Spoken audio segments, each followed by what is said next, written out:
నమస్కారం. 99 టీవీ భక్తి ఛానల్కి స్వాగతం. మన ఛానల్ ద్వారా మీరు ఎన్నో ఆధ్యాత్మిక కార్యక్రమాలను చూస్తున్నారు కదా. అలాగే మరో ఆధ్యాత్మిక కార్యక్రమంతో మేము మీ ముందుకు వస్తున్నాం.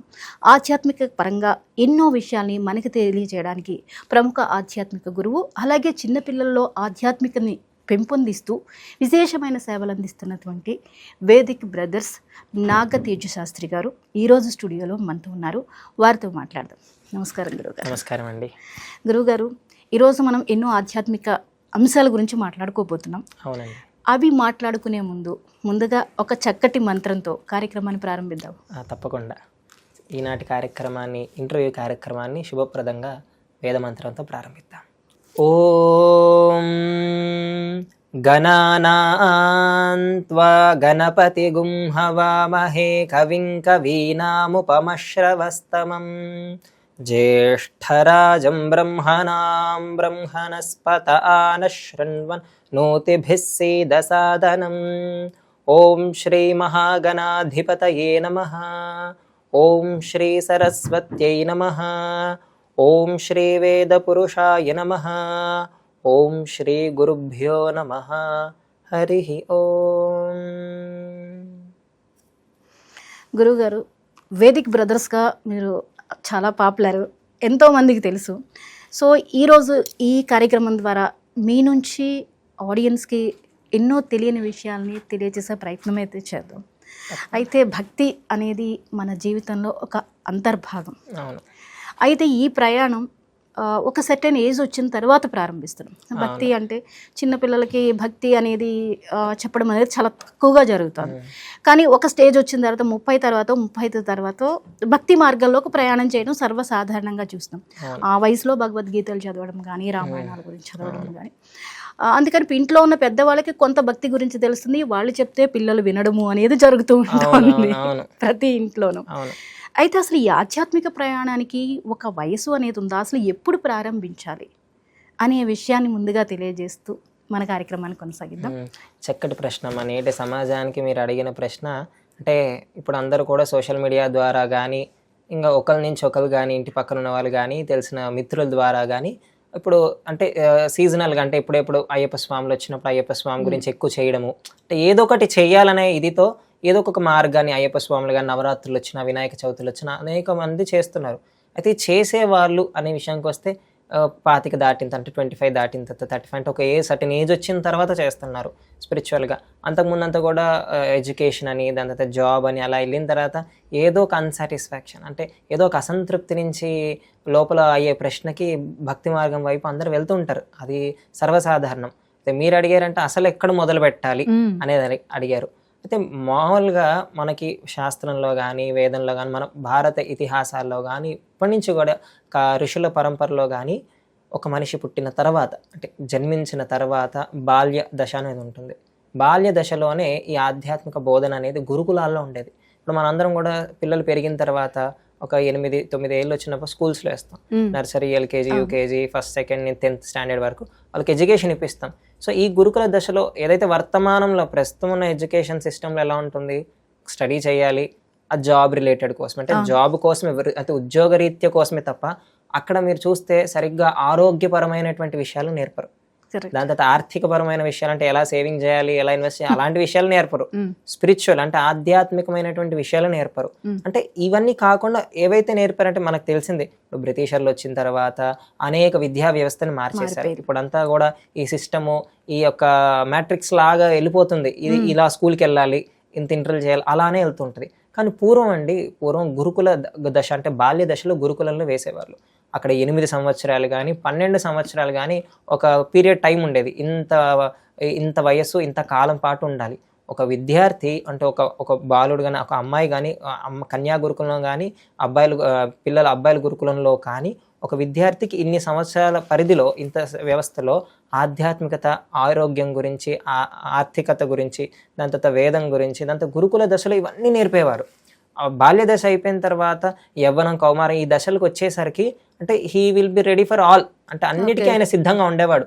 సమాజంలో ఉన్నటువంటి పరిస్థితులను ఎదుర్కోవడానికి సిద్ధంగా ఉండేవాడు, ఆర్థికమైన విషయాల పట్ల సిద్ధంగా ఉండేవాడు, ఆరోగ్యంగా ఉండేవాడు, దాని తర్వాత ఆధ్యాత్మికంగా కూడా ఉండేవాడు.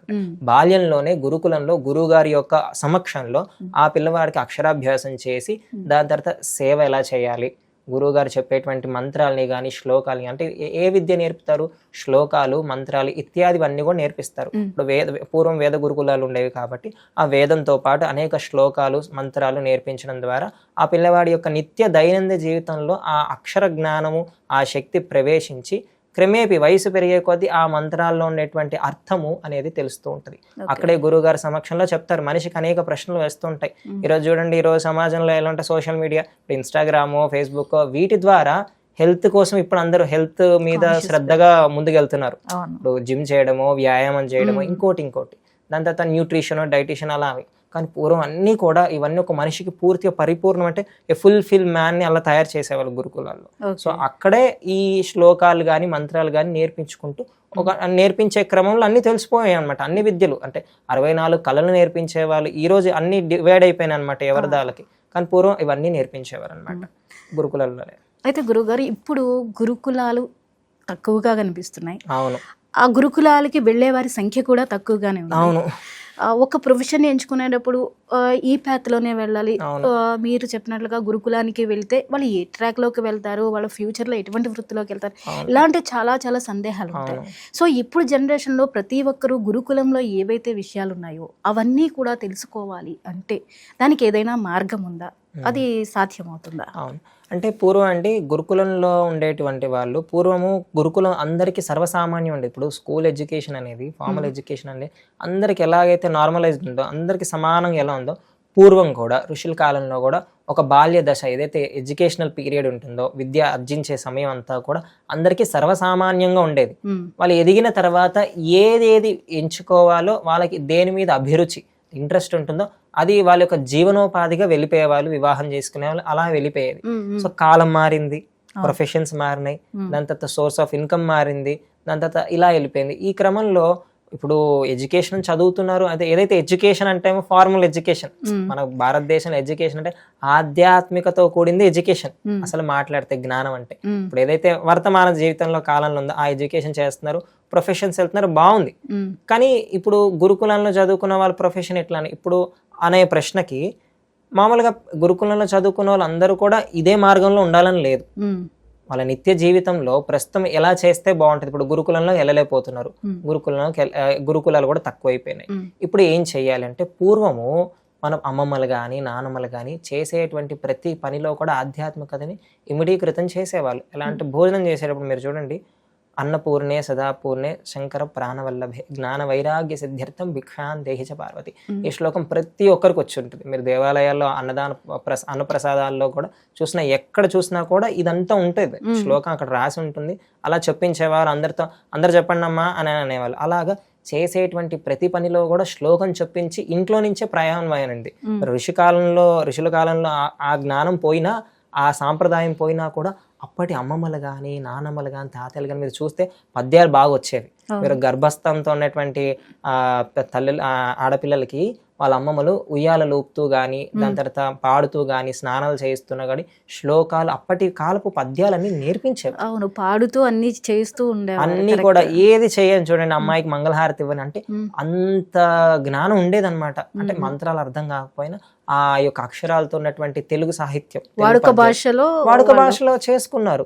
అలాగైనా, ఎందుకంటే ఆ బాబుకి అప్పుడు అర్థం కాకపోవచ్చు, కానీ అవి స్టోర్ అవుతాయి. బాల్యం ఏంటంటే మీరు చూడండి, మీరు ఒక ఏజ్ వచ్చిన తర్వాత విషయాల కంటే బాల్యం విషయాలు చాలా బలంగా గుర్తుంటాయి. ఎందుకంటే ఆ ఏజ్ లో ఉండేటువంటి పొటెన్షియల్ ఎక్కువ, అంటే మనిషి సామర్థ్యం ఎక్కువ, మేధా సంపత్తి ఎక్కువ, శరీరంలో పట్టు ఎక్కువ, ఇవన్నీ ఎక్కువ ఉంటాయి. కాబట్టి అలా అది ఎవరు డిలీట్ చేయలేరు, అవి ఎప్పటికీ పోవు. సో అలాంటి సమయంలోనే ఇవన్నీ నేర్పించేవాళ్ళు. సో గురుకులంలో లేవు. ఇప్పుడు ఏం చేసే, అమ్మమ్మలు నేర్పించాలి, అమ్మమ్మలు కూడా ఆ కాలం పోయింది. ఇప్పుడు సోషల్ మీడియా వచ్చింది. చాలా మంది కూడా ఇప్పుడు సోషల్ మీడియా త్రూ కానీ ఇంకో త్రూ కానీ ఇప్పుడు ఏదైతే ఎడ్యుకేషన్ లో అందరూ పెద్ద పెద్ద స్కూల్స్లలో చదివిపిస్తున్నారు, పెద్ద పెద్ద వాటిలలో ఎంత చదివించినా కూడా ఇప్పుడు తల్లిదండ్రులు కూడా వాళ్ళు చక్కగా అర్న్ చేస్తున్నారు, డబ్బులు సంపాదిస్తున్నారు, అన్ని అంటే వాళ్ళకి అన్ని రకాల మెటీరియలిస్టిక్ థింగ్స్ అన్నీ ఉన్నాయి, మరి ఏదో అన్సాటిస్ఫాక్షన్. ఎందుకంటే ఈ శరీరం పుట్టింది వీటొక్కటి కోసమే కాదు, ఇవి జీవితంలో ఒక భాగమే. ఈ యొక్క ఏవైతే ఉన్నాయో కానీ మనకు మౌలికమైనటువంటి సదుపాయాలు, ఇల్లు కానీ ఇంకోటి కానీ ఏవైతే భార్య పిల్లలు ఇవన్నీ కూడా మౌలికమైనవి, కానీ ఇవి పరిపూర్ణమైనటువంటి తృప్తినివ్వవు.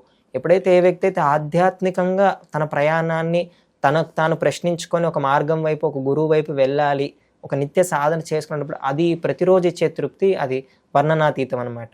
సో అది ఈ రోజుల్లో సోషల్ మీడియా ద్వారా కానీ, నేనేమంటానంటే చాలా మందికి మేము కూడా మా గురువుగారి యొక్క పూజ్యులు శ్రీ వేద విద్యానందగిరి స్వామి వారికి మనసులో నమస్కరిస్తూ, ఆయన ఎంతో మందికి చెప్పారు, జ్ఞానాన్ని ఇప్పుడు తల్లిదండ్రులే నేర్చుకొని వాళ్ళ పిల్లలకి బోధించాలి. ఇప్పుడు ఎక్కువ గురుకులాల్లోగా కాకపోయినా, గురుకులాల్లాగా కాకపోయినా నార్మల్గా అయినా వాళ్ళు కొన్ని శ్లోకాలు కానీ మంత్రాలు కానీ, ఎందుకంటే ఈరోజు మనకున్నటువంటి 24 గంటలు ఎంత హడావిడి అయిపోయిందంటే ఇద్దరు తల్లి కానీ తండ్రి కానీ ఇద్దరు ఉద్యోగం చేయాల్సి వస్తుంది.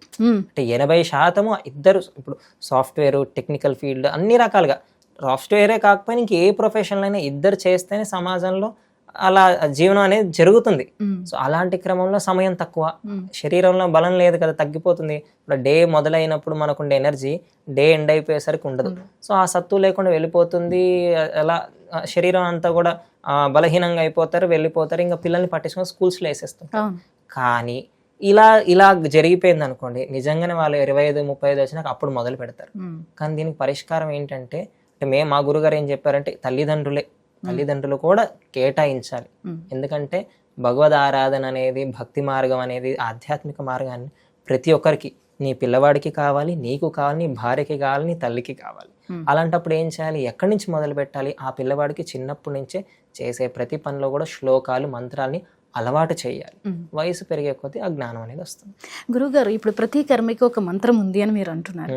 సరే, ఈ ప్రతి కర్మకి కూడా మనం మంత్రం చెప్పడం వల్ల వచ్చే ప్రయోజనం ఏంటి? చెప్పకపోయినా ఒక మనిషి రోజు అనేది గడుస్తుంది, జీవితం అనేది గడుస్తుంది. చెబితే ఏంటి, చెప్పకపోతే ఏంటి, అవన్నీ మేము ఇప్పుడు ఎలా చేయగలం అనే ఒక ప్రశ్న నేటి తరంలో కనిపిస్తూ ఉంటుంది. సో దీని ప్రాధాన్యత ఏంటి, అసలు ఎలాంటి ప్రయోజనాలు ఉంటాయి? మనం నిద్ర లేచిన దగ్గర నుంచి భూమి మీద కాలు మోపిన దగ్గర నుంచి ఒక్కొక్క మంత్రం మనకు ఉంది. వాటి వల్ల ప్రయోజనాలు ఏంటి, ఎందుకు చేయాలి?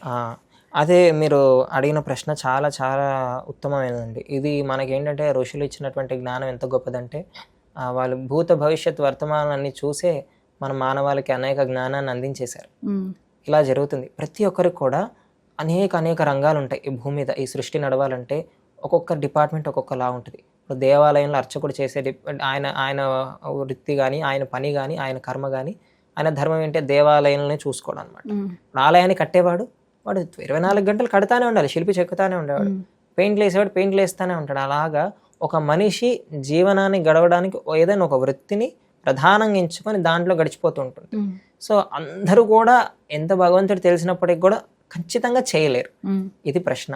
మరి అలాంటి వారికి ఆధ్యాత్మికత ఎలా అనే ప్రశ్న వస్తే, ప్రతి మనిషి కూడా అండి నిత్యం కొన్ని నిత్య విధులు ఉంటాయి. నిత్య కర్మ అంటారు దాన్ని. నిత్య కర్మ, నిత్య అంటే ఎవ్రీడే అనమాట. నిత్య అంటే ఎవ్రీడే చేసే, కర్మ అంటే చేసేది యాక్షన్ అనమాట. సో ఈ నిత్య విధులు ఏంటి? నిద్ర లెగుస్తాడు, నిద్ర నుంచి లెగుస్తాడు, లేచిన వెంటనే స్నానం ఆచరిస్తాడు, దాని తర్వాత తిలక ధారణ అంటే బొట్టు పెట్టుకుంటాడు, దాని తర్వాత సూర్య నమస్కారం చేసుకుంటాడు, దాని తర్వాత దీప నమస్కారం చేసుకుంటాడు. ఆలయంలో ఇంట్లో దేవాలయం ఉందనుకోండి, పూజా మందిరం ఉందంటే పూజా మందిరంలో నమస్కారం చేసుకుంటాడు. తర్వాత ఇంట్లో నుంచి బయటకు ప్రయాణం అవుతుంటాడు. దాని తర్వాత భోజనం చేస్తాడు, దాని తర్వాత ఎవరైనా కలుస్తాడు, ఏదైనా దేవాలయంకి వెళ్తాడు, ఇంట్లో ప్రశాంతంగా కూర్చొని స్తోత్రం వినొచ్చు, అలాగా ఏదైనా ఔషధం చేసుకోవచ్చు. అట్లా ఈ యాక్షన్స్ ఖచ్చితంగా ప్రతి ఒక్కరు చేస్తారు. మీరు చూడండి, భోజనం చేయడం, నిద్రపోవడం ఇవన్నీ చేస్తారు.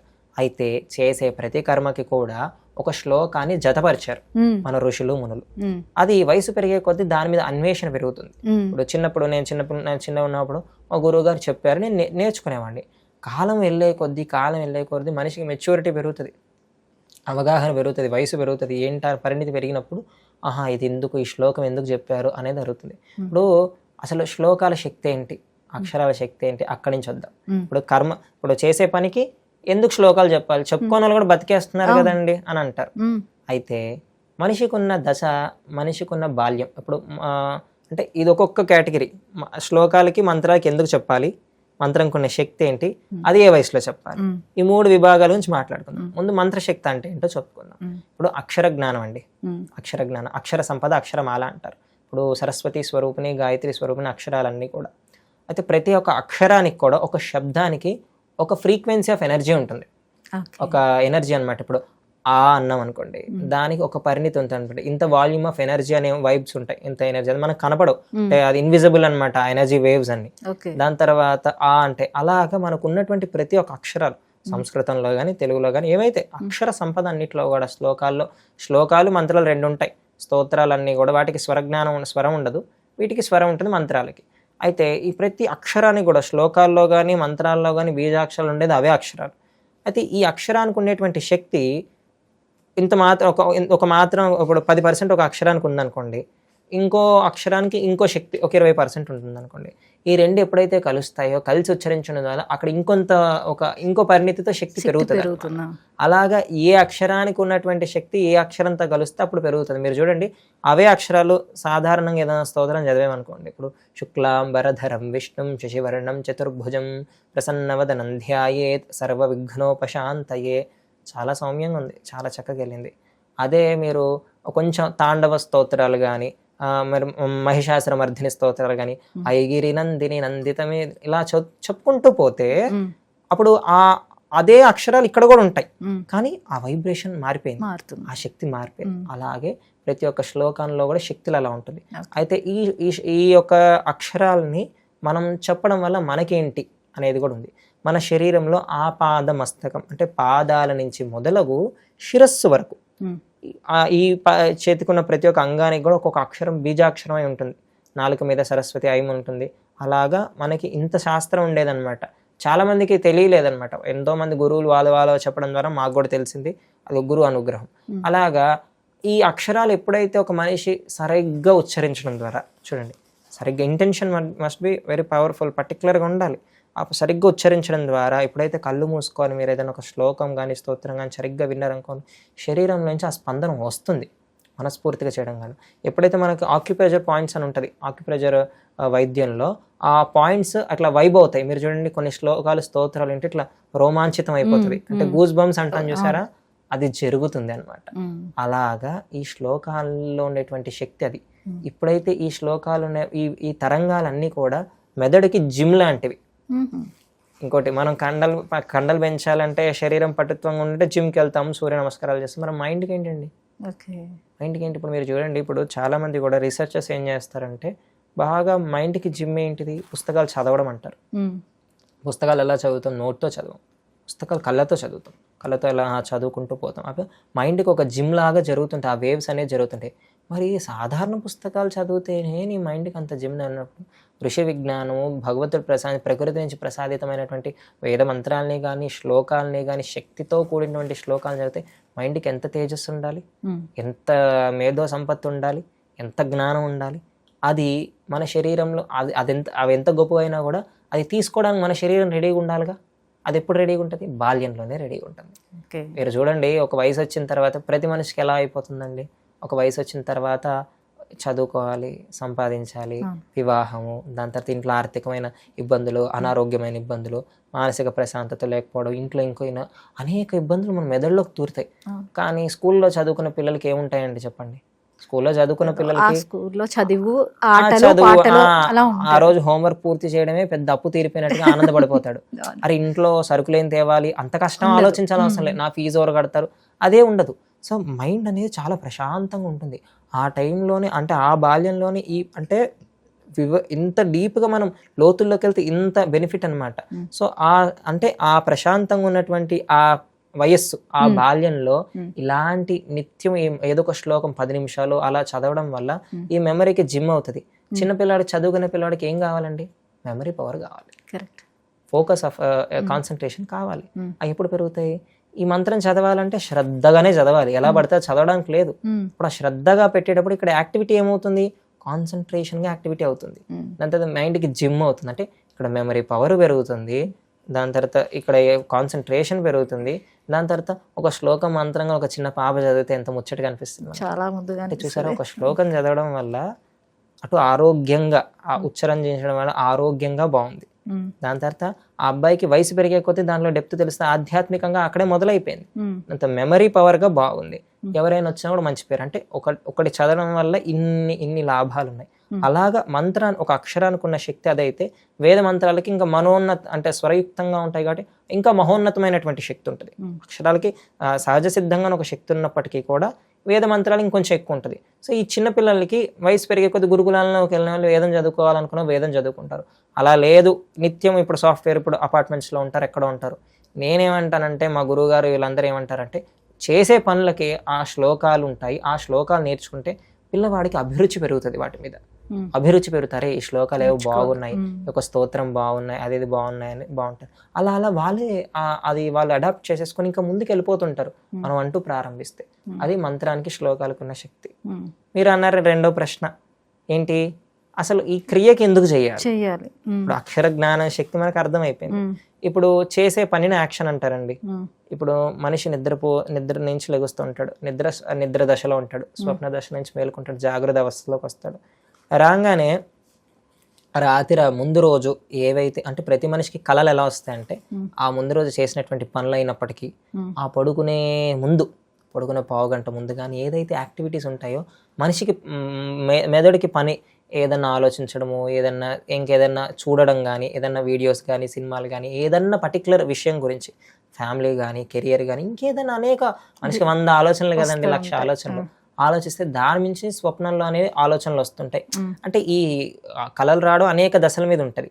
మనిషి శరీరం నిద్రపోతున్నప్పుడు శరీరం అంతా కూడా అదే నిద్రావస్థలో ఉంటుంది.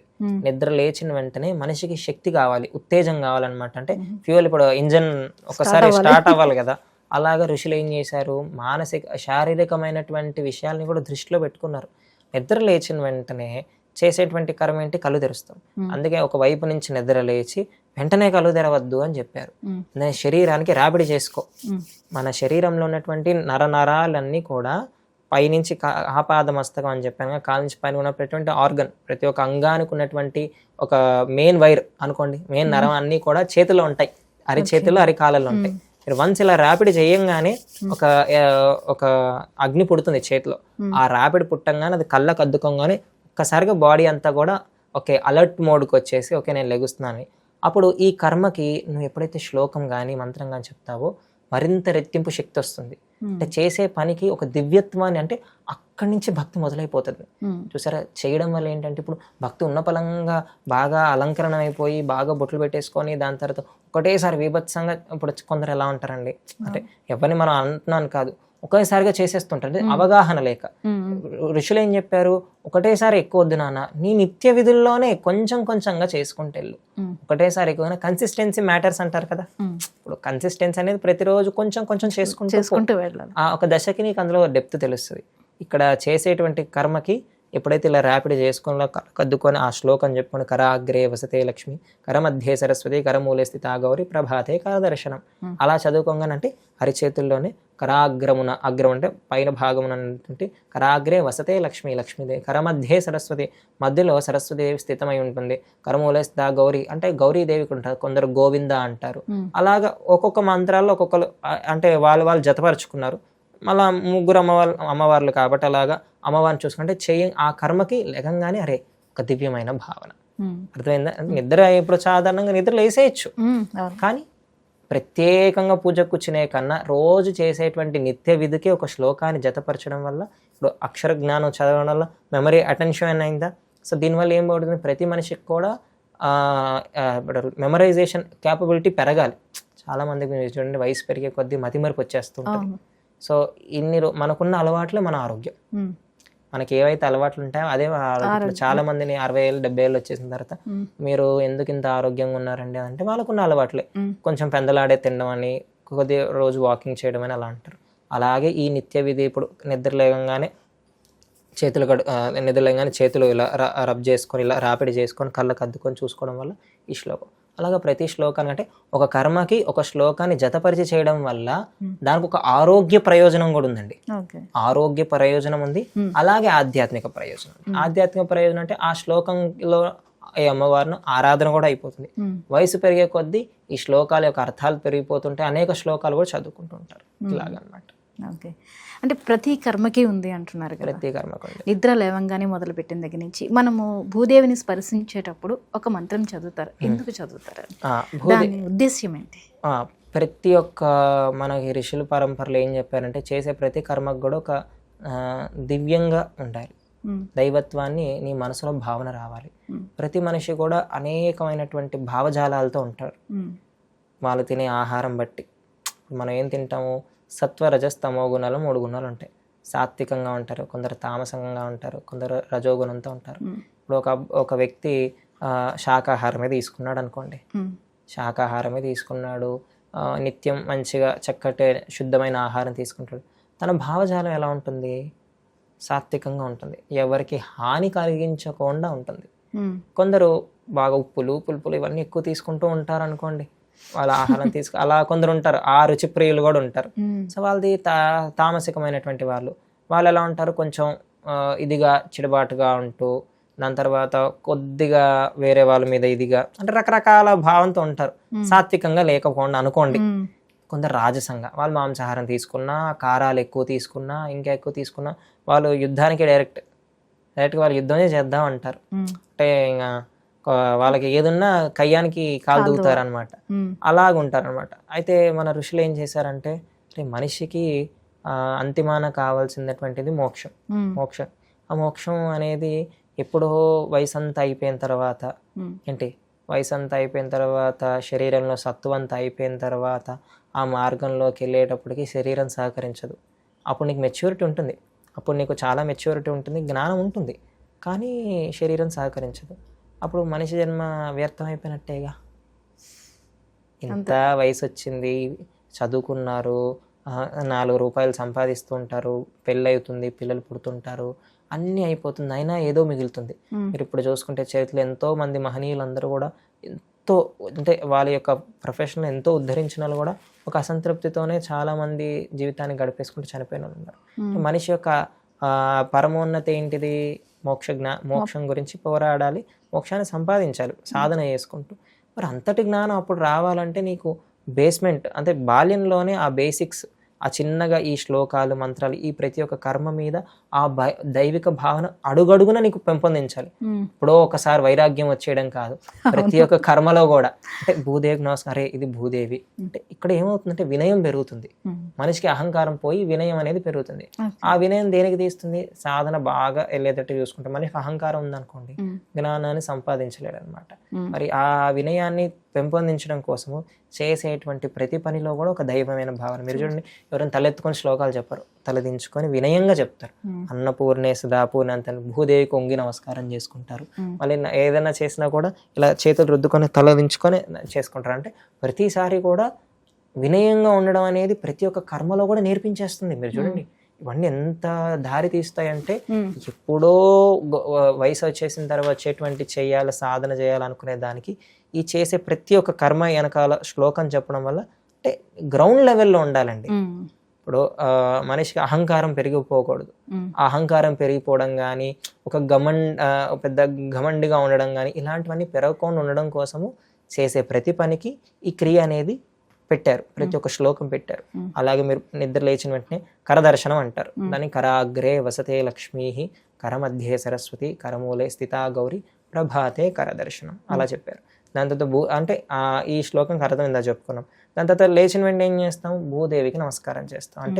అంటే పవిత్రమైనటువంటి భూదేవి తల్లి, నేను నా పాదాలతో, భావన చూడండి, తల్లి నేను నా పాదాలతో నేను స్పర్శిస్తున్నాను, ఎటువంటి తప్పు చేసినా నన్ను క్షమించు తల్లి, నిన్ను స్పర్శిస్తున్నాను, నువ్వు నా తల్లి స్వరూపము, నేను అడుగు వేస్తున్నందుకు నన్ను క్షమించు తల్లి అని. అంటే భావన ఏముంది అంటే, మనం ఏదో చేస్తున్నామంటే ఎంత వినయాన్ని ఇక్కడ ప్రదర్శించగలుగుతున్నాం మనం. అలాగా ఈ భావనతో ఇప్పుడు శ్లోకం చెప్పడం అంటే, చిన్నపిల్లవాడు వయసు రానప్పుడు, మెచ్యూరిటీ రానప్పుడు అంత భావజాలం అక్కడ చెప్పలేడు, వ్యక్తపరచలేడు, అలా చెప్పేస్తాడు. కానీ మెచ్యూరిటీ పెరుగుతుంది కదండి, ప్రతి మనిషికి కూడా భావన పెరుగుతుంది కదా. మీరు చూడండి, ఇప్పుడు పెళ్ళయ్యే ఆడపిల్లల్ని బొట్టు పెట్టుకోవే, గాజులు వేసుకోవే నాన్న, చీర కట్టుకోవే అంటే ఒకప్పుడు చేయని వాళ్ళు వన్స్ పెళ్ళైపోగానే చాలా పద్ధతిగా, చాలా ఇప్పుడు ఇంట్లో ఒక పిల్లవాడికి వాళ్ళ భర్తకి బాగుండాలన్నట్టుగా ఒక దీపం పెట్టంటే, అబ్బా అమ్మా నన్ను ఇప్పుడు లెగాల, అదిగా శుక్రవారం వచ్చింది లేగే, పసుపు రాసుకోవాలి అది అనేటోళ్ళు ఎంత బాగా చేద్దండి. ఇంటెన్షన్ ఎంత మారిపోతుంది అంటే దాని యొక్క వాల్యూ ఎంత ఇంపార్టెంట్ ఉంటే పేరెంట్స్ చెప్పేవాళ్ళు అప్పుడు మనకు తెలియకపోయేది. ఉదాహరణ ఎవరికైనా మీకైనా మనకైనా ఎవరికి తెలియదు. కానీ ఒక సర్టెన్ ఏజ్ వచ్చేసినాక ఎలా చేస్తారు అలాగన్నమాట. అదేదో మనం చిన్నప్పటి నుంచి నేర్పిస్తుంటే వెరీ ఎర్లీగా మనకు ఆ భావన పెరుగుతుంది. ఆ భావన పెరిగితే చేసే సాధన ఇప్పుడు ఒక మనిషి విపరీతంగా రజోగుణమైనటువంటి ఆహారం తినేసి దాని తర్వాత జీవనంలో ఒక ఆధ్యాత్మిక సాధన లేకుండా ఇదిగా ఉన్నవాడు ఒక్కసారిగా ఇలా కూర్చొని సాధన చేసి సాధన కుదరాలంటే ఎలా కుదురుతుంది? చాలా మంది నాకు మెడిటేషన్ కుదరట్లేదు అంటారు. దాని తర్వాత నేను ఏం చేసినా కుదరట్లేదండి, అది చేయట్లేదంటే అసలు నీ ఇంటెన్షన్ ఏంటి, ఇంటెంట్ ఏంటి? అదంటే నీకు శుద్ధి కావాలంటే నీకు శ్లోకమో మంత్రమో తెలిసి ఉండాలి, అది చెప్పేవాళ్ళు ఉండాలి. అందుకనేసి ఇవి స్కూళ్ళల్లో కూడా నేర్పించేసేవాళ్ళు. అన్నపూర్ణ అంటే అన్నాన్ని పవిత్రంగా భావన చేసుకోండి. ఆ పరమేశ్వరుడు పార్వతీదేవి ఆ జగన్మాత ఆ అమ్మవారికి నమస్కారం చేస్తూ అమ్మవారి అన్నపూర్ణాన్ని ప్రసాదించింది అని పార్వతీ పరమేశ్వర జగత పితరో అంది పార్వతీ పరమేశ్వర అమ్మవారికి అయ్యవారికి ఇద్దరికి కూడా నమస్కారం చేసుకొని భావన చేయాలంటే అన్నం చాలా పవిత్రమైనది ఆ భావన. భూదేవికి ఆ భావన చేసుకుంటాం. దాని తర్వాత స్నానం చేస్తాం. ఇప్పుడు ఫస్ట్ ఏమంటే కరదర్శనం అయిపోయింది. దాని తర్వాత ఏమైంది భూదేవి నమస్కారం అయిపోయింది. దాని తర్వాత మరి ఏం చేస్తాం దంతధావనం. దంతధావనం అంటే ఏంటి బ్రష్ చేయడం. దానికి కూడా శ్లోకం ఉంటుంది. ఆయుర్బలం యశోవర్చ ప్రజా పశువసూనిచ బ్రహ్మ ప్రజ్ఞాంచ మేధాంచ త్వన్నో దేహి వనస్పతే. అంటే వనస్పతులు అంటే మన వృక్షాలు అనుకోండి, వృక్షాలు వృక్షరాజు అనమాట. అయితే పూర్వం ఏం చేసేవాళ్ళు బ్రష్ దేంతో చేసేవాళ్ళు? వేప పుల్లతో చేసేవాళ్ళు. ఈరోజు పేస్ట్లు అవన్నీ వచ్చినాయి కానీ ఆ వేప పుల్లతో చేసేవాళ్ళు. దాని తర్వాత ప్రతి ఒక్క అంటే బ్రష్ చేయడానికి కూడా అనేక రకమైన హర్బ్స్ ఉండేవి, మూలికలు ఉండేవి. ఒకటి వేప పుల్లే కాదు, చాలా కానుగ పుల్లు ఉండేవి, రకరకాలు ఉండేవి. సో వాటిని మనం రుద్దేటప్పుడు కూడా ఏముంటుందంటే ఆయుర్బలం యశోవర్చ ప్రజా పశువసూనిచ బ్రహ్మ ప్రజ్ఞాంచ మేధాంచ త్వన్నో దేహి వనస్పతే. అంటే ఆయుష్ను వర్చస్సుని యశస్సును ఇవన్నీ మాకు ఇవ్వు. బ్రహ్మ ప్రజ్ఞ అంటే బ్రహ్మ ప్రజ్ఞనివ్వు, జ్ఞానాన్ని ఇవ్వు. బ్రహ్మ ప్రజ్ఞాంచ మేధాంచ మేధస్సుని ఇవ్వు అని చెప్పి ఆ భావనతో ఆ పళ్ళుతో తోముకుంటాం అనమాట. పళ్ళు తోముకున్నప్పుడు కూడా అంటే ఆధ్యాత్మిక భావన, అంత డెప్త్కి వెళ్తుంది. అయిపోయిందా పళ్ళు తోమేసుకున్న తర్వాత ఏం చేస్తాం? స్నానం చేస్తాం. స్నానం చేసేటప్పుడు కూడా నీళ్లు ఆపోవా ఇదగుం సర్వం అని వేదం అంటది. ఆపోవా ఇదగుం సర్వం అంటే ఇప్పుడు ఈ సమస్త జగత్తులో నీరే శాతం ఎక్కువ. 4 భాగాలు 3 భాగాలు నీళ్ళే ఎక్కువ కదండి. మన శరీరంలో కూడా 3 భాగాలు నీళ్ళు ఎక్కువ. మరి అటువంటి పవిత్రమైనటువంటి జలం ఈ రోజు మనకు దొరుకుతుందంటే ఒకనొక సమయంలో నీళ్ళు కూడా దొరకలేదు. ఈ రోజు మనకు అన్ని దొరుకుతున్నాయి. మరి ప్రకృతికి ఎంత మనము విధేయతతో ఉండాలి, ఉపకారంగా ఉండాలి. దాని తర్వాత కృతజ్ఞతాపూర్వక అంటే వాళ్ళ గ్రాటిట్యూడ్ఫుల్ గా ఉండాలన్నమాట. ఇలాగా జరుగుతున్న క్రమంలో ఆ స్నానం చేసేటప్పుడు ఎలా చేసేవాళ్ళు గురుకులంలో? ఆ నీళ్లు తీసుకునేవాళ్ళు. గంగే చేమునే కృష్ణే గోదావరి సరస్వతి నర్మదే సింధు కావేరి జలేస్మిన్ సన్నిధింకు.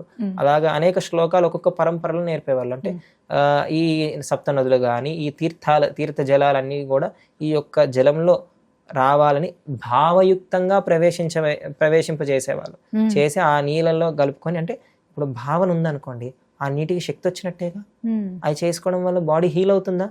ఈ రోజు చూడండి మీరు వేరే వేరే కంట్రీస్లో కానీ హీలింగ్ అని, స్పాస్ అని, సౌండ్ హీలింగ్ అని, దాని తర్వాత వాటర్ హీలింగ్ అని, వైబ్రేషనల్ హీలింగ్ అని, ఇవన్నీ ఎక్కడవండి? వైబ్రేషన్ హీలింగ్ అంటే వేదం నుంచే కదా. గుడిలో కొట్టే గంట నుంచి వచ్చే వైబ్రేషనే కదా వైబ్రేషనల్ హీలింగ్. మీరు చూడండి ఇంత బౌల్స్ పెట్టి చుట్టూ హీల్ చేస్తున్నారు ఈరోజు. టిబెటన్ ఇది కానీ ఇవన్నీ హీలింగ్. ఇప్పుడు ఒక టెంపుల్కి వెళ్తే ఆ టెంపుల్ ఒక పెద్ద హీలింగ్ మనిషిని క్యూర్ చేసేటువంటి హాస్పిటల్ అది. సో ఆ మంత్రాలు ఉంటాయి. మీరు చూస్తే ఆ మంత్రాలు చదువుతుంటే మీరు మంత్రాలను చక్కగా దేవాలయంలోకి ఎలా కళ్ళు మూసుకోమంటారు. మీరు చూడండి ఒక 2 నిమిషాలు ఎందుకు కూర్చోమంటారంటే లెగుస్తావు, నడుస్తావు, ప్రసాదం తీసుకుంటే తీర్థం వెంటనే వెళ్ళిపోతే అది కరెక్ట్ కాదు. వైబ్రేషన్ డిస్టర్బ్ అవుతుంది. ఒక క్షణమన్నా ఆగాలి.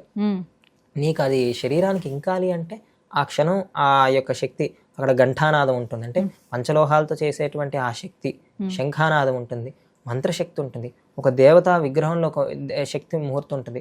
అయితే ఏ కష్టం వచ్చినా దేవాలయానికి వెళ్ళమంటే ఎందుకు అంటారు అంటే భగవంతుడు ఉంటాడనే ఒకటి కాదు.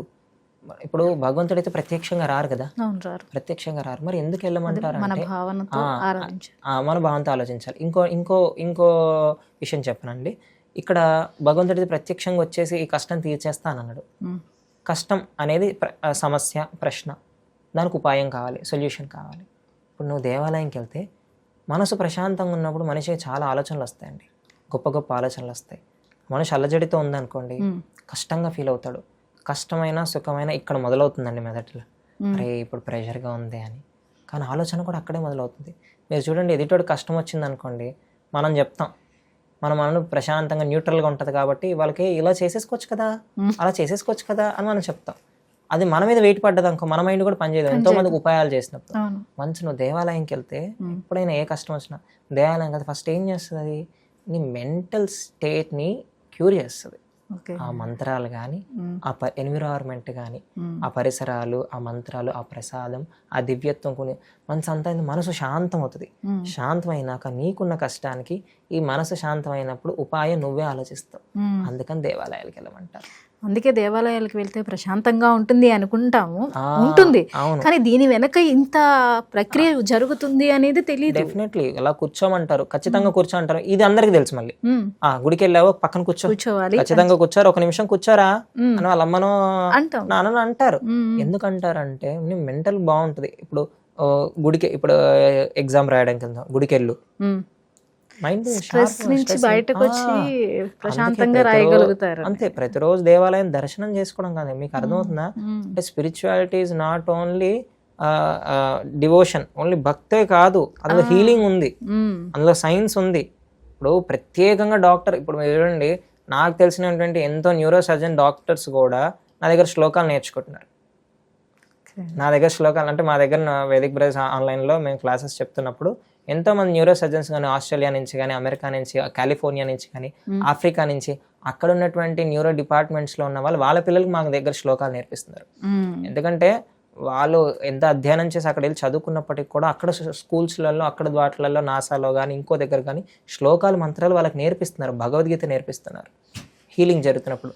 రీసెంట్గా ఒక ఆవిడ యూట్యూబ్లో కూడా ఉంది ఆవిడ వీడియోస్, ఒక శ్లోకాలు చదవడం వల్ల ఎంత వేవ్స్, ఆల్ఫా, టీటా, గామా అని కొన్ని వేవ్స్ ఉంటుంది, అది సైన్స్ భాషలో. అలాగా మనిషికి ఒక హీలింగ్ అవ్వడం కంటే శరీరం పూర్తిగా హీల్ అవ్వడం కోసం ఉత్పన్నం అంటే జనరేట్ అయ్యే వైబ్రేషన్స్ అన్నీ కూడా ఒక లలితా సహస్రనామాలు చదివిన, ఒక మంత్రం, వేద మంత్రం, సూక్తం, మేధా సూక్తం కానీ, గణపతి ఏ మంత్రం చదివినా, ఒక శ్లోకం చదివినా అందులో అంత శక్తి, హీల్ చేసేటువంటి శక్తి ఆ మంత్రాల్లో ఉంది అనేసి ఆవిడ డిక్లేర్ చేశారు. రీసెర్చ్ పేపర్ అందించారు. అది ఇప్పుడు మనం డిక్లేర్ అండి, ఎప్పుడో ఋషులు డిక్లేర్ చేసేసారు, కానీ అది దానిని మనం అర్థం చేసుకోలేకపోతున్నాం. అదే ఇప్పుడు ఈ రోజున్న మీడియా ప్రకారంగా అయితే అందుకే అండి, చేసే ప్రతి పనికి కూడా ఒక శ్లోకం ఉంటుంది. ఆ శ్లోకాన్ని జత చేయడం వల్ల ఒకటి మనకి గౌరవపూర్వకమైన భావన పెరుగుతుంది, రెండోది ఆ అక్షరానికి ఉన్న శక్తి వల్ల మైండ్ క్యూర్ అవుతుంది, కాన్సన్ట్రేషన్ పెరుగుతుంది, మెమరైజేషన్ పెరుగుతుంది. అలాగా ఈ నిత్య విధులలో అందరు ఇదే మార్గంలో ఉండాల్సిన అవసరం లేదు. ఎవరి ఇంట్రెస్ట్ బట్టి వాళ్ళకి, ఎవరికి ఆసక్తి బట్టి వాళ్ళకి. కానీ భోజనం చేయడం, స్నానం చేయడం అని అందరూ చేస్తారు కదండి. ఈ క్రియల్లో ఈ శ్లోకాన్ని జతపరచడం ద్వారా ఇన్ని లాభాలు ఉన్నాయి. ఆధ్యాత్మిక లాభం ఉంది, ఆర్థికంగా అంటే మంచి ప్రశాంతంగా ఉండడం. ఇంకా మనిషి మైండ్ బాగా పనిచేస్తుందండి. మైండ్ బాగా పనిచేస్తే ఆలోచనలు వస్తాయి, ఐడియాస్ డెవలప్ అవుతాయి, డెవలప్ అయితే ఫైనాన్షియల్గా బాగుంటారు దాని మీద వర్కౌట్ చేస్తే. దాని తర్వాత ఆర్థికంగా బాగుంటారు, ఆధ్యాత్మికంగా బాగుంటుంది, ఆనందంగా కూడా ఉంటారు, మానసికంగా ఆనందం. మీరు చూడండి, ఒక మంచి పాటినక అధరం మధురం నయనం మధురం అలా ఒక శ్లోకము, మంత్రం ఏంటి, మనసు ఎంత హాయిగా ఉంటుంది. ఎందుకు? ఆ శ్లోకంలో ఉన్న శక్తి అది, ఆ రాగంలో ఉన్న శక్తి అది. సో ఇన్ని రకాల లాభాలు ఉంటాయి. సో ఇక్కడ ఈ బాబు గనక, ఈ పిల్లవాడు గనక చిన్నప్పటి నుంచే ఆ శ్లోకాలు కానీ, మంత్రాల్లో కానీ, నిత్యంలోనే ప్రతిరోజు గురుకులల్లోకి వెళ్ళే అవకాశం లేదు, చేసే ప్రతి పనికి కూడా ఆ శ్లోకాన్ని తల్లిదండ్రులు కానీ ఎవరి ద్వారా అయినా, ఇప్పుడు మేము నేర్పిస్తున్నాం మా ద్వారా కానీ ఇంకో ద్వారా కానీ అలా నేర్పించుకున్నట్లయితే ఈ క్రమంలో వెళ్ళే కొద్దీ వాడికి ఒక వయసు వచ్చిన తర్వాత అంతరంగ అన్వేషణ మొదలవుతుంది. ఏంటి ప్రపంచం, ఏంటి మనుషులు, ఏంటి ఏది శాశ్వతం, డబ్బు ఏంటి, మనుషులు ఏంటి, ఆరోగ్యం ఏంటి, వృత్తి ఏంటి, జీవితం ఏంటి, వయస్సు ఏంటి, యవ్వనం ఏంటి, వృద్ధాప్యం ఏంటి అన్నీ తెలుస్తొస్తుంటాయి. అప్పుడు వాడికున్న స్థితి బట్టి, ఆ బాబుకున్న, ఆ వ్యక్తికున్న స్థితి బట్టి ఆ ప్రయాణం జరుగుతూ ఉంటుంది.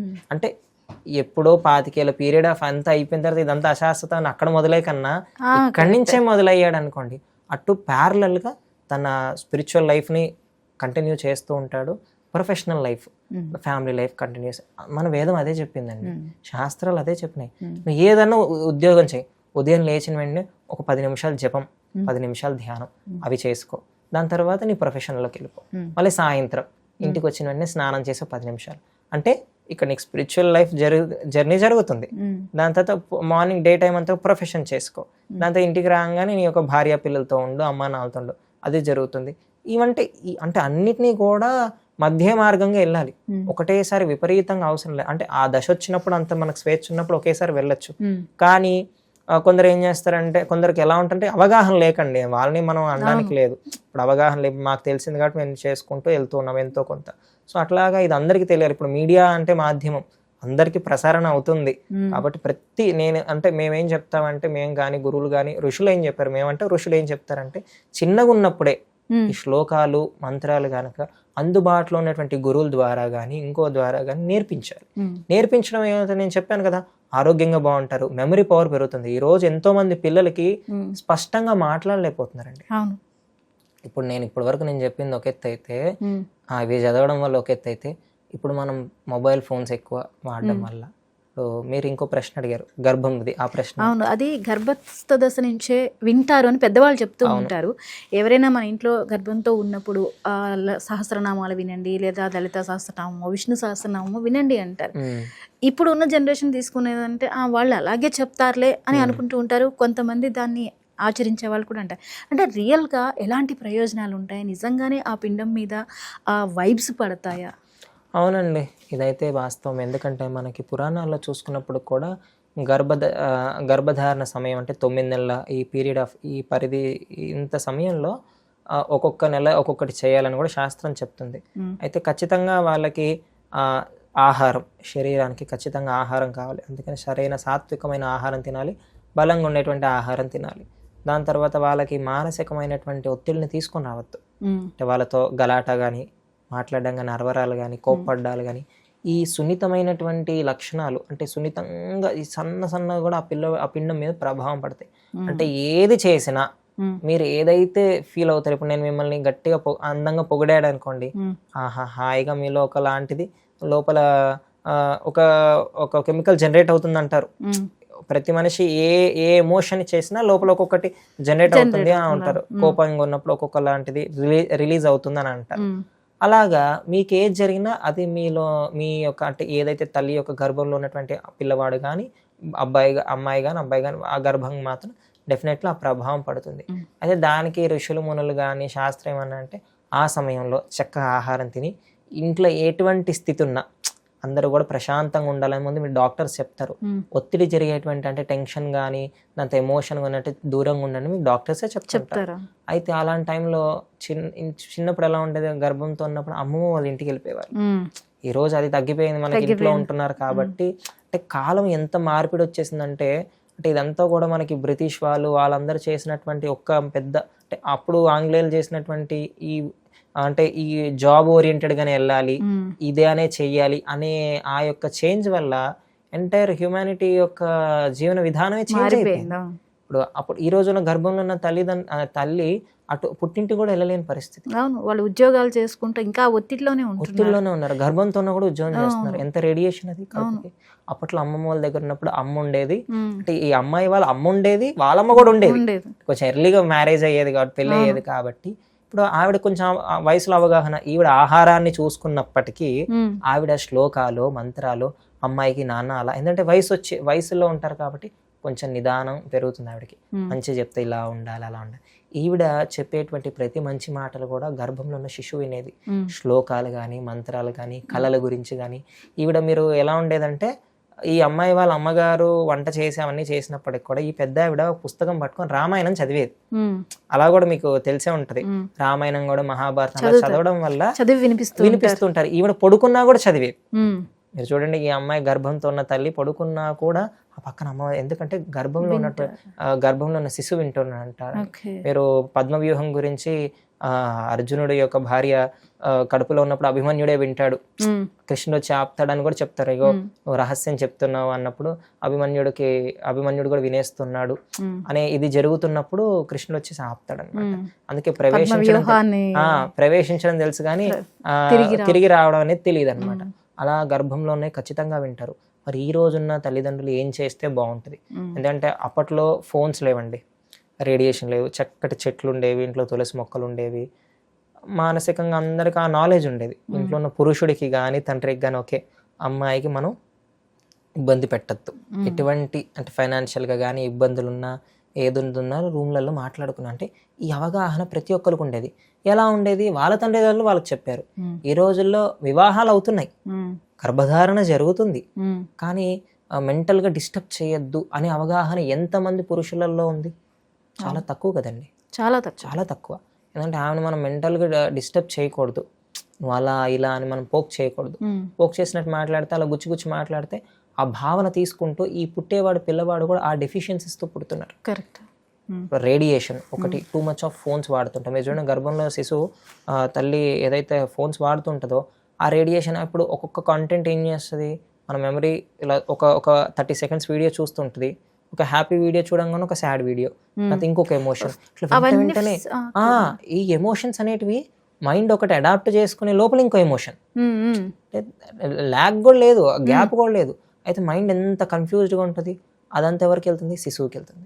శిశువు పుట్టేటోడు ఎలా పుడతాడు? అదే కన్ఫ్యూజన్తో వస్తారా? అదే కన్ఫ్యూజన్. అందుకే పుట్టే గర్భ తల్లిలో శ్లోకాలు కానీ, అంటే బాగా మంత్రాలు చదవకూడదు, అదొక నియమం కూడా ఉంది. ఎందుకంటే మంత్రాలు కానీ శ్లోకాలు కానీ అంటే నాభి నుంచి రావాలి కాబట్టి కొంచెం ఎక్కువ అమౌంట్ ఆఫ్ ఎనర్జీ రావాలి, గట్టిగా చెప్పాలి, పర్ఫెక్ట్గా చెప్పాలంటే.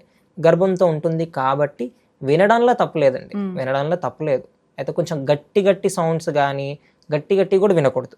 ఈ వేస్ట్లో చాలా ఇప్పుడు బాగా బీట్ వచ్చేవి కానీ, బాగా ఇట్లా ఎక్కువ ధ్వనించేవి కానీ అలా వినకూడదు. సౌమ్యంగా వినడంలో ఎటువంటి దోషం లేదని శాస్త్రం చెప్తుంది. దాని తర్వాత ఋషులు కూడా అన్నారు, చక్కగా శ్లోకం చెప్పుకో, శుక్లాంబరధరం అని చెప్పుకోవచ్చు. కానీ గట్టిగా చెప్పడము, ఎక్కువ ధ్వనించేవి, ఎక్కువ సౌండ్, రీసౌండ్ వచ్చేవాటి కానీ, ఇప్పుడు డీజే సౌండ్స్ కానీ, ఇంట్లో స్పీకర్స్ ఎక్కువ కానీ అలాగ పెట్టుకునే కూడా. ఎందుకు? గర్భంలో ఉన్నటువంటి ఆ పిండం చాలా సున్నితంగా లేతగా ఉంటుంది. దాని చెవులు కానీ దాన్ని తీసుకునే అవన్నీ ఎఫెక్ట్ అవుతాయి. అందుకే చక్కటి ఆహారం తిని, ఇప్పుడున్న పేరెంట్స్ కూడా చక్కగా 4 శ్లోకాలు, ఇప్పుడు మీడియా ఉంది, సో రామాయణం కానీ అలా పెట్టుకొని ఎంతో మంది వినొచ్చు, రామాయణం వినొచ్చు, ఇంట్లో తల్లిదండ్రులు శ్లోకాలు చెప్పుకోవచ్చు, లేదంటే ఎవరైనా శ్లోకాలు. ఇప్పుడు మేము ఆన్లైన్లో చాలా మందికి శ్లోకాలు నేర్పిస్తున్నాం. ఎంతో మంది కూడా రీసెంట్గా ఒక ఆవిడ, మాకు తెలిసిన ఆవిడ మాకు గురువుగారు నమస్కారం అని చెప్పేసి ఇలా పరిచయం అయ్యారు. పరిచయం అయ్యి, గురుగారు ఇట్లా మేము మీకు మా గర్భధారంతో అన్నాను, నేను శ్లోకాలు మా పాప వినాలనుకుంటే చాలా మంచిదమ్మా అని చెప్పంగానే ఇలా రోజు పాఠం చెప్పేవాడిని. ఇప్పుడు ప్రత్యక్షంగా గురుకులాలు వెళ్ళే అవకాశం లేదు, ఆన్లైన్ మాధ్యమం ద్వారా ఎంతో కొంత. అచ్చంగా గురుకులాల దగ్గర ఈ రోజుల్లో అందరు రాలేరు కదండి, ట్రాఫిక్ ఉంది, దాని తర్వాత అందరు వచ్చినా కూడా అయ్యో శరీరం అలసిపోతుంది. అదే ఇంట్లో అనుకోండి, ఎంతో కొంత అసలు లేని దానికి ఎంతో కొంత కాబట్టి వినడానికి ఆవిడ ఏం చేశారంటే, అంటే అది జరిగిన ఎగ్జాంపుల్ అనమాట, రియల్గా జరిగిన కేసు అనమాట. ఆవిడ ఏం చేసిందంటే, చక్కగా రోజు 3rd month అయిపోయింది, 3 నెలలు అయిపోయిన తర్వాత రోజు నేను ఒక 2 నెలలు ట్రావెల్ చేశారు ఆవిడ మాతో ప్రయాణం చేసినప్పుడు. నేను రోజు క్లాసెస్ వేరే వాళ్ళు చెప్తుండేవాడిని, శ్లోకాలు, మేధా సూక్తం కానీ ఇంకా శ్లోకాలు చెప్తున్నప్పుడు ఈవిడ చక్కగా వీడియో ఆఫ్ చేసుకొని మ్యూట్లో ఉండి వినేదనమాట. అలా వింటూ ఒక 1 hour నేను క్లాస్ చెప్తే అలాగా ఒక 2 months 3 months అయిపోయింది. ఇప్పుడు ఆ అమ్మాయి పుట్టింది, 1.5 year అయింది. 1.5 year బ్యాక్ చెప్తున్నా, ఆ అమ్మాయి ఎంత శ్లోకాలు అనర్గళంగా చెప్తుందంటే 1.5 ఏళ్ళు 2 ఏళ్ళ దగ్గరకు వచ్చినట్టుంది, అనర్గళంగా చెప్తుంది. ఆ చిన్న పాప మాటలే సరిగ్గా రావు. నేను కూడా చూడంగానే ఆశ్చర్యపోయాను. దేవాలయంలోకి వెళ్ళిపోతుంది, బొట్టు తీసుకొని పెట్టేసుకుంటుందంట, గాజులు వేసేసుకుంటుందంట, దేవుడి దగ్గరకు రిలాయలో ఉంటుందంట, చిన్న గంటలు ఉంటాయిగా, గంట ఊపేస్తుందంట. అంటే ఈవిడ చాలా కేర్ తీసుకుందంట. ఆ అమ్మాయి డిగా సాఫ్ట్వేర్ ఇంజనీర్. ఆవిడ చక్కగా మంచి ఏమంటారు, వాళ్ళకి ఇయర్లీ ప్యాకేజ్, యాన్యువల్ ప్యాకేజ్ కూడా చాలా హెవీ ప్యాకేజ్ ఉన్న వాళ్ళకి హెవీ డ్యూటీ ఉంటుంది.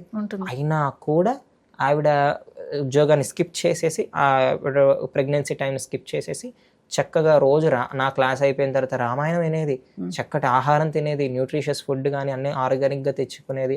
అలా తిని పాపని తీసుకొచ్చింది. ఇప్పుడు ఆ పాప అయితే అద్భుతమే, అద్భుతం. మీరు అన్నట్టు ఇంకో ప్రశ్న, 8 ఏళ్ళకి కూడా శక్తి మారుతుంది అని అన్నారు. గురుగారు, మీరు చెప్పిన దాన్ని బట్టి ప్రతి మనిషికి ఆధ్యాత్మిక ప్రయాణం అనేది పిండస్థ దశ నుంచే ప్రారంభం అవుతుంది అనేది అర్థమవుతుంది. అంటే పెద్దవాళ్ళు ఎందుకు చెప్తున్నారు అనేది మీ మాటల్లో అర్థమైంది. అయితే రైట్ టైం ఏంటి ఆధ్యాత్మిక పరంగా మనం జ్ఞానాన్ని పెంపొందించుకోవడానికి, మనం శక్తివంతంగా తయారవ్వడానికి రైట్ టైం ఏంటి? అంటే రైట్ టైం అంటే మనకి ప్రతి మనిషి జననం నుంచి మరణ పర్యంతం కూడా ఆధ్యాత్మికాన్ని పాటించాల్సిందే. పాటించాలన్నప్పుడు ఆ శాస్త్రం ఎప్పుడు ఉంటుంది, అని శరీరంలో శక్తి ఉండాలి కదా.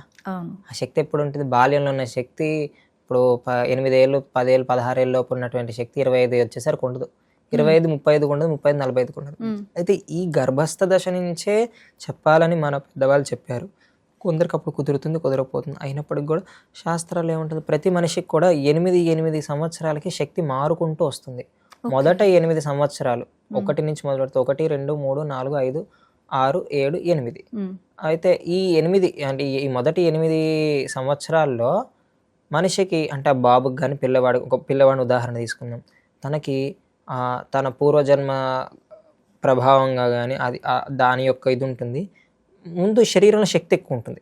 అంటే తల్లిదండ్రులు ఎలా ఉన్నా కూడా, ఎలా గర్భంలో ఉన్నప్పుడు ఎలా ఫుడ్ తీసుకున్నా, ఎలా ఉన్నా లేకపోయినా, అసలు అంటే తక్కువ ఆహారం తీసుకున్నా, ఎలాంటి ఇది ఉన్నా కూడా ఫస్ట్ 8 years చాలా డివైన్ పీరియడ్, దివ్యమైన సమయం అనమాట. ఆ సమయంలో పిల్లవాడికి పూర్వం ఏం చేసేవాళ్ళంటే చిన్నప్పుడే కళల మీద ప్రోత్సహించేసేవాళ్ళు. మీరు చూడండి, ప్రోత్సహించేసేవాళ్ళు. మెమరీ బాగా ఎక్కువ ఉంటుంది, మేధాశక్తి ఎక్కువ ఉంటుంది, శక్తి ఉంటుంది, విపరీతమైనటువంటి. ఇప్పుడు చాలామంది పిల్లలు పడుకోరు, రాత్రి అంతా కూడా పడుకోనివ్వరు అనమాట.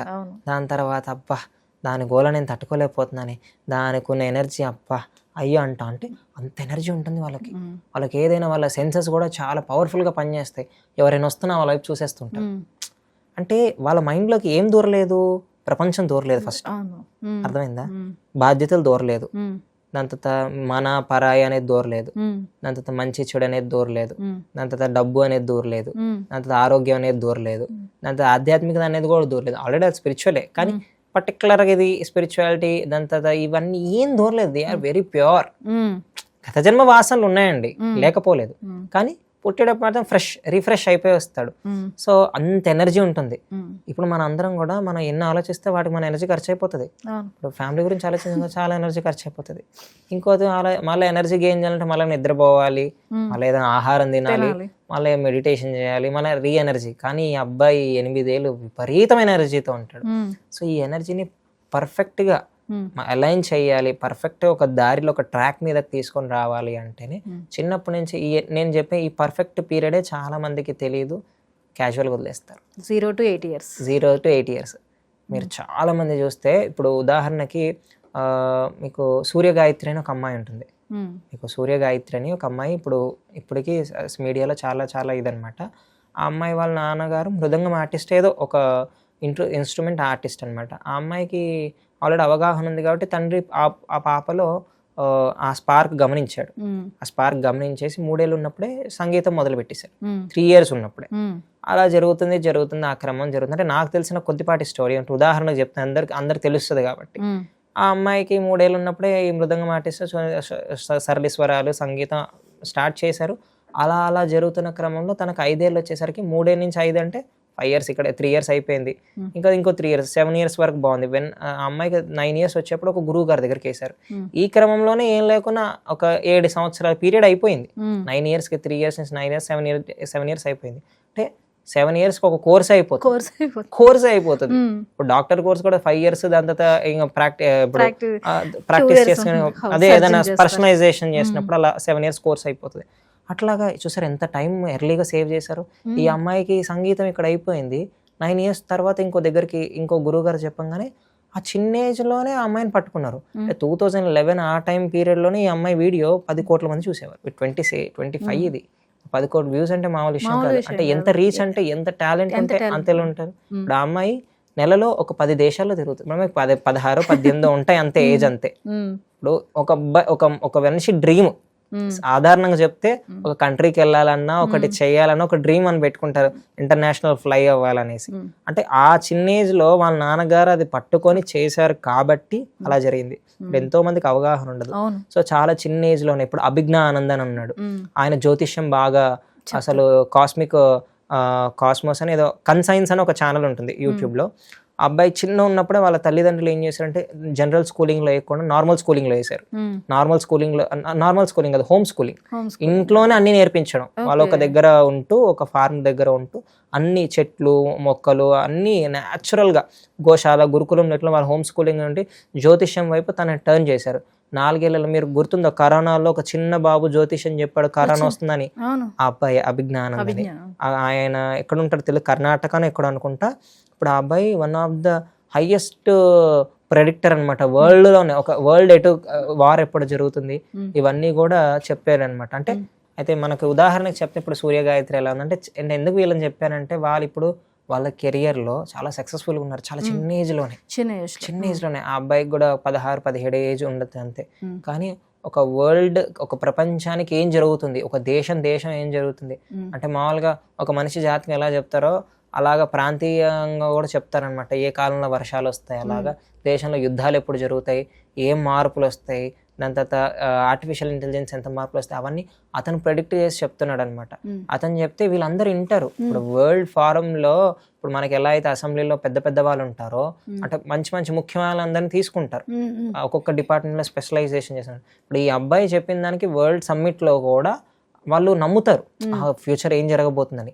అంత స్థాయి వరకు వెళ్ళాడు అంటే వాళ్ళ తల్లిదండ్రులు ఆ యొక్క శక్తిని గమనించి వాళ్ళకి అవగాహన తెలిసి ఆ చిన్నప్పుడే ఆ అబ్బాయిని జ్యోతిష్యంలో వాటిలో అంటే మంచి గురువులు అంటే చాలా అంటే ఫాస్ట్గా ఉంటుందండి మన మెమరీ. ఎంత ఫాస్ట్ అంటే ఆ ఏజ్లో పట్టుకుంటే గనక అలా దాటిపోయింది అనుకోండి 8 ఏళ్ళ తర్వాత కొంచెం తగ్గుతుంది. 16 దాటిపోయిందంటే ఇంకా అంతే ఉంటుంది మెమరీ. బాహ్య ప్రపంచంతో మన కనెక్షన్స్ పెరుగుతాయి. బాహ్య ప్రపంచంతో మంచి మాట. బాహ్య ప్రపంచంతో ఎప్పుడైతే మెదడులోకి దూరిపోయింది అనుకోండి ఇంకా రాదు. ఇప్పుడు ఈ అబ్బాయికి ప్రపంచం అర్థమైపోయింది కానీ జ్ఞానాన్ని ఇప్పుడు ఎవరు మార్చలేరుగా. ఇప్పుడు ఆ అమ్మాయి ఇప్పుడు నేను చూస్తుంటాం, మనకి సోషల్ మీడియాలో ఎప్పుడు కనబడుతుంటది. ఇప్పుడు ప్రపంచ ప్రఖ్యాతమైనటువంటి అన్ని సుమారు ప్రపంచం మొత్తంలో 200కి పైగా స్పిరిచువల్ ఆర్గనైజేషన్స్ ఉన్నాయి. అన్నిట్లలో కూడా చాలా వాటిలలో ఆవిడ వెళ్ళి పర్ఫామ్ చేయడం కానీ, ఈ అబ్బాయి ఏది చెప్పినా ప్రెడిక్ట్ చేయడం కానీ, అలాగా చాలా మంది ఉన్నారండి. ఉదాహరణకు వీళ్ళు మీడియాలో కనపడతారు కాబట్టి చెప్తున్నాను. ఈ మొదటి 8 ఏళ్లలో ఏ తల్లిదండ్రులు కానీ ఈ రోజు సరే ఇవన్నీ కాలంలో జరిగిపోయినాయండి, కానీ ఈ రోజు ఏ తల్లిదండ్రులు ఏం చేయాలి, ఇద్దరు ప్రొఫెషన్స్ ఉన్నారు, వాళ్ళు ఏం చేయాలి అనే మాటకు వస్తే ఖచ్చితంగా వాళ్ళు అడుగుతారు, ఏమండి ఆ రోజుల్లో ఋషులు ఉన్నారు, అమ్మమ్మలు అనేది. ఇప్పుడు మేము ఏం చేయాలి, అపార్ట్మెంట్ లో ఉంటున్నాం, పెద్ద అపార్ట్మెంట్ లో ఉన్నాం, 3 BHK లో ఉంటున్నాం, మేము ఏం చేయాలి? మీరు చేసే పనులలోనే ముందు మీరు శ్లోకాలు మంత్రాలు నేర్చుకోవాలి. ఎందుకంటే గురుకులాల్లోకి వెళ్ళలేరు.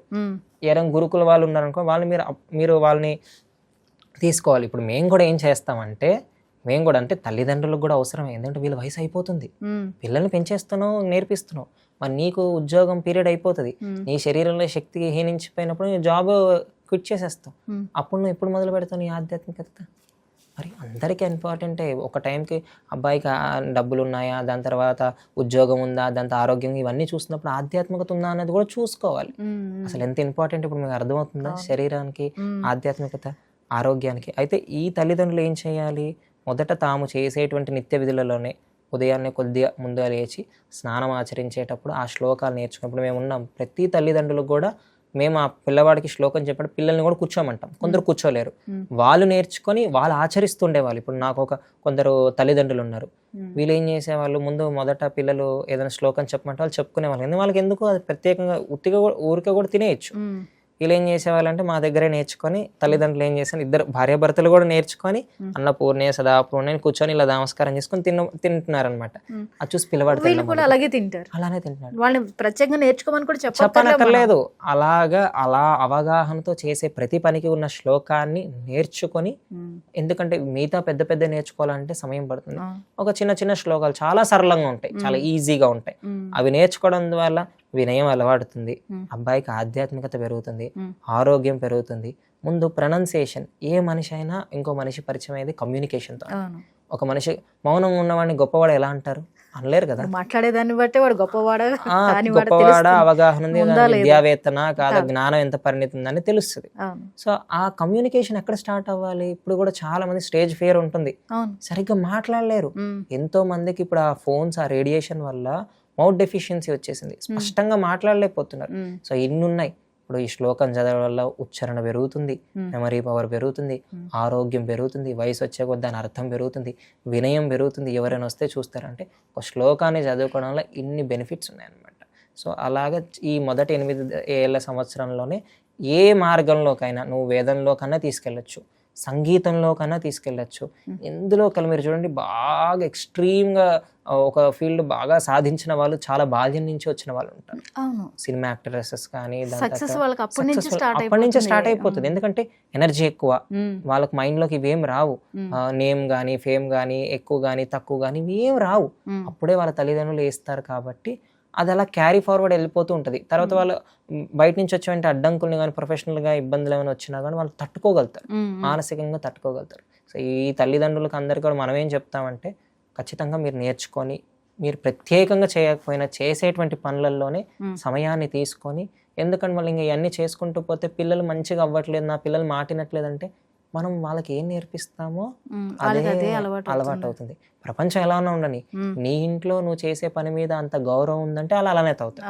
మీడియాలో కూడా చాలా చిన్న పిల్లలు కూడా శ్లోకాలు చదువుతున్నారు కదా, వాళ్ళు చిన్న పిల్లలు ఫోన్ కూడా పట్టుకున్నారు కదా. ఎవరిది అది?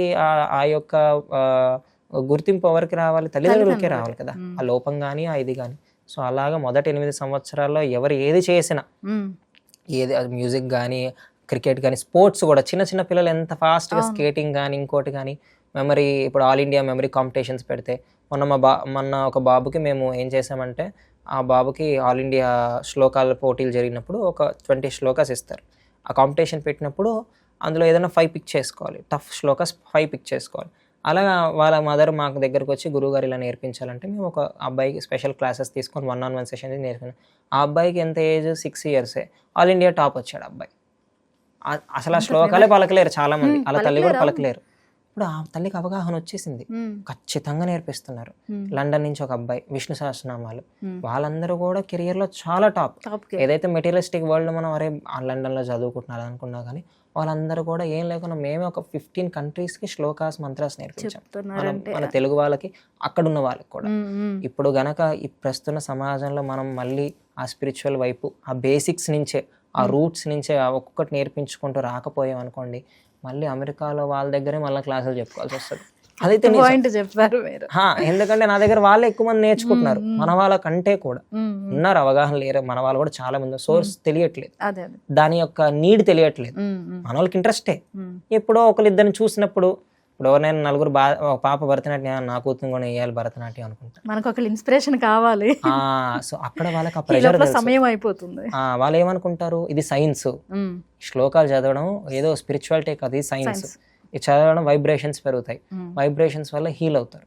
మనం ప్రోగ్రామ్ స్టార్ట్ చేసే ముందు మంత్రం చదివినది ఒక 30 seconds అయినా కూడా ఆ స్టార్ట్ అనేది ఒక డివైన్ స్టార్ట్, ఇంత వైబ్రేషనల్గా ఉంది.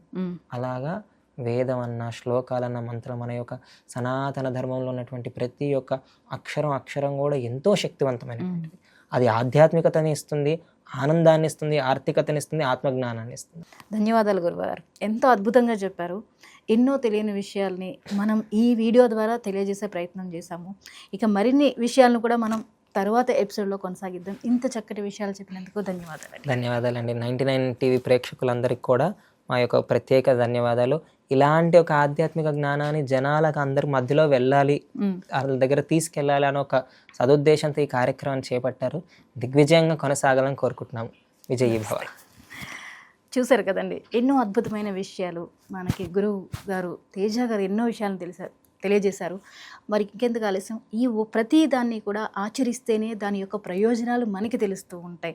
చూసి వదిలేయడం కంటే కూడా అది ఆచరిస్తే దాని ప్రయోజనం ఎలా ఉంటుంది అనేది మనం అర్థం చేసుకుని ప్రయత్నిస్తే కనుక ఎన్నో విజయాలను మనం సాధించవచ్చు. అతి చిన్న వయసులోనే అద్భుతాలు చేయాలి అంటే దానికి సరైన సాధన సరైన సమయంలో అవసరము అని మనం గురువు గారి మాటల్లో విన్నాం. సో ఈ వీడియో మీకు నచ్చింది అనుకుంటున్నా. మరిన్ని ఎన్నో ముఖ్యమైన ఆధ్యాత్మిక అంశాలతో మీ ముందుకు వస్తాం. నమస్తే.